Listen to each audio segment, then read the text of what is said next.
Hello বন্ধুরা, বাচ্চাদের জন্য একটা টিফিন শেয়ার করছি। আমি পাস্তাটাকে নুন আর তেল দিয়ে বয়েল করে নিয়ে জল ঝরিয়ে রেখেছি।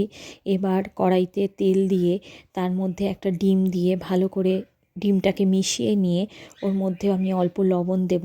এবার ডিমটা ভালো করে ভাজা হয়ে গেলে আমি ডিমটাকে তুলে রেখে দেব। এটা সুজির পাস্তা বানাচ্ছি আমি। এবার ডিমটা তুলে নিয়ে ওর মধ্যে আমি আবারও অল্প একটু তেল দিয়ে তাতে নুন দিয়ে কিছু ভেজিটেবলস অ্যাড করব। আমি বিনস, গাজর, ক্যাপসিকাম আর পেঁয়াজ কুচি দিয়েছি। এই সমস্ত কিছু সবজিগুলোকে একবার ভালো করে মিশিয়ে নিয়ে এবার আমি ঢাকা দিয়ে সবজিগুলোকে সিদ্ধ হতে দেব। ভালো করে সবজি সিদ্ধ হয়ে ভাজা হয়ে গেলে ওর মধ্যে সিদ্ধ করে রাখা পাস্তাটা দিলাম, তাতে কিছুটা নুন দিলাম, ভেজে রাখা ডিম দিলাম। এর সঙ্গে আমি দিয়েছিলাম অরিগ্যানো আর অল্প একটু গোলমরিচ গুঁড়ো। খুব বেশি ঝাল দিইনি আমি, যেহেতু আমার বাচ্চার 4 বছর বয়স, ও খেতে পারে না অতটা ঝাল। এই সমস্ত কিছু দিয়ে আমি পাস্তা দিয়ে ভালো করে মিশিয়ে নেব। এবার আমার মেয়ে সস ভালোবাসে না বলে আমি সামান্য অল্প একটু টমেটো সস দিয়েছি।